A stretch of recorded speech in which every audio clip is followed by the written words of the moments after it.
I think when you think about MVP, obviously it has to do with the on-court. It has to do with the numbers. It has to do with the production that's easy to see and easy to measure, right? But it also has to do with some of the stuff that's harder to measure, the stuff that we can't see, and the influence a player has on the team with team chemistry on bus rides in the locker room, when things are tough in the fourth quarter, and what they say or do in the huddle and how they instruct teammates. And that's where Chris Paul is better than maybe anybody. The Mismatch, presented by FanDuel Sportsbook. On TNT, they start talking about the MVP last night. And it feels like, and I was just watching the video from our guys at the Ringer NBA show, the real ones, where they were talking about Nikola Jokic, and they were talking about the narrative surrounding him. Obviously, the Nuggets have been great recently, and his numbers are downright freaky at this point. He's averaging 26 points, 10.9 rebounds, 8.7 assists, all while shooting 57% from the field and 42% from three.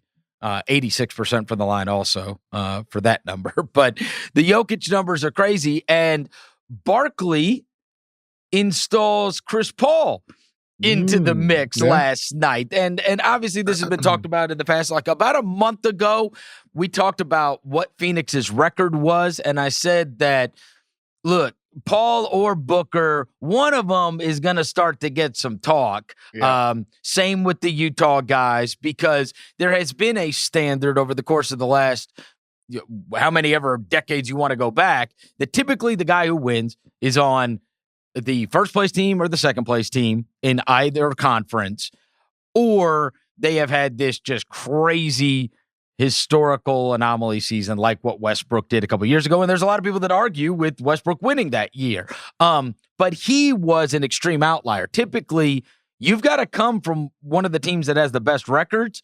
And so if you're searching for those, I mean, somebody from Phoenix has got to get in the mix, right? If you're going to find somebody on one of the best records to get involved here, it's got to be somebody from Utah. It's got to be somebody from Phoenix. It's got to be somebody from Brooklyn. It's got to be somebody from Philly. Those are the four best records. So what did you make of Paul being mentioned last night on national TV as someone who should get in the general consciousness of voters?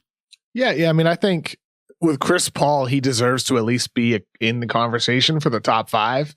I think when you think about MVP, obviously it has to do with the on-court. It has to do with the numbers. It has to do with the production that's easy to see and easy to measure, right? But it also has to do with some of the stuff that's harder to measure, the stuff that we can't see, and the influence a player has on the team with team chemistry on bus rides in the locker room, when things are tough in the fourth quarter, and what they say or do in the huddle and how they instruct teammates. And that's where Chris Paul is better than maybe anybody. And his position as the point guard on the team, he's really helped change Phoenix and help enhance Phoenix with what they've become, as we've talked about all year, Chris, right? Like the Suns, they were on an upward trajectory. Chris Paul accelerated all of that and helped lift everybody. That is a most valuable player quality. But I do think you can say a lot of those same things about Nikola Jokic this season, like just with the way in which he performs. And he's not necessarily as vocal off the court, but that guy just makes people better. He just makes people better. And like the criticisms a couple of years ago were defense. He's near the top of the league in deflections. He has become a very good positional defender. He's one of the league's best rebounders. He really is one of the best players in basketball, period. And right now I'd have him in the lead. Yeah. Pretty firmly as MVP. Well, and here's the thing with Paul, who I talked about a couple of weeks ago, that if there was going to be a guy from Phoenix, that in my opinion, Paul would be the guy, because he is the thing that changed. And you took a team that has not been a playoff performer in forever.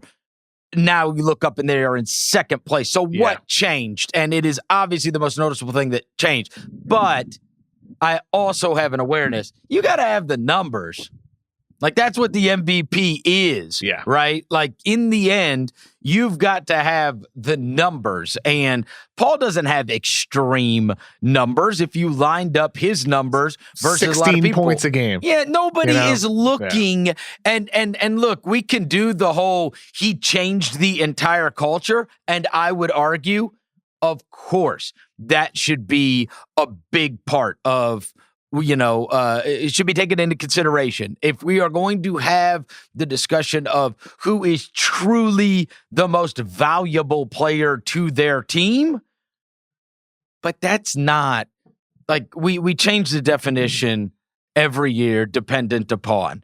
The truth is, it's typically best player on one of the best teams or somebody that is doing something that we haven't seen before. Because if we want to get in the business of, hey, this guy is actually the most valuable. Well, look, Kev, LeBron James would have 7 MVPs. He doesn't have 7 MVPs. And the reason he doesn't have 7 MVPs is because other guys had better individual regular seasons. That when you lined it up, of course, we could say, if I took this guy off, it would be the most damaging to a team. Like, yes, Chris Paul's in that mix. Jimmy Butler is in that mix. LeBron James in that mix. There's a bunch of guys. Look, I'm watching last night. Flip on that Milwaukee game, and you tell me how many games Milwaukee's winning without Giannis. They ain't winning anything without him. Nothing. I mean, that's just a whatever team without Giannis. I mean, you got to see him without him to understand what the difference is with him. And so, but again, he's not going to get in that mix either. So I would just say, well, Giannis will be in the mix for top 5. But I'm saying nobody's going to give it to him. Maybe not. I mean, I'm sure. I think this year we're not going to see, let's just say Jokic is the favorite right now, which he is and should be.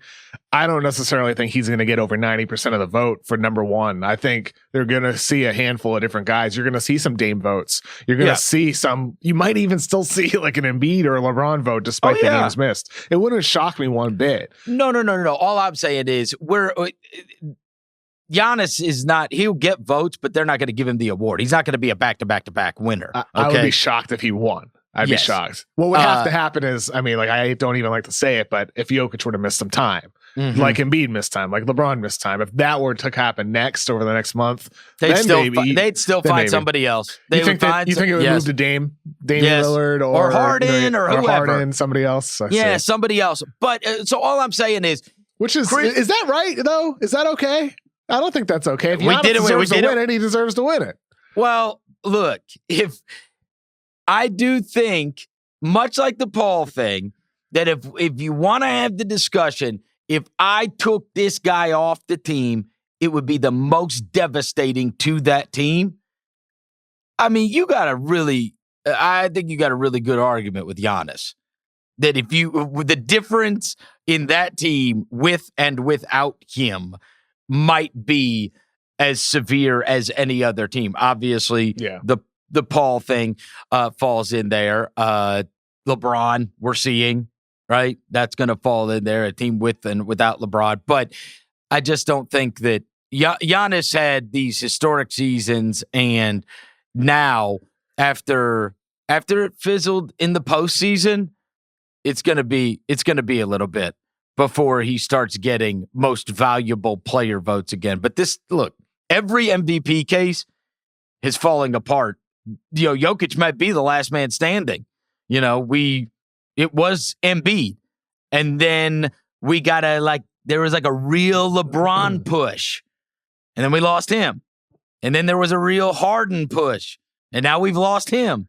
So Jokic might be last man standing. It might have really been Jokic the whole time, though. Maybe it's just Denver was lower in the standings. They got off to the sluggish start and all that. But Jokic this whole year has just been ridiculous. Yes. He's been ridiculous on both ends of the court. And I mean, we'll have more extensive MVP conversations closer to the time, the end of the season when votes are due and all that. But I mean, Jokic to me is the clear number 1 guy right now.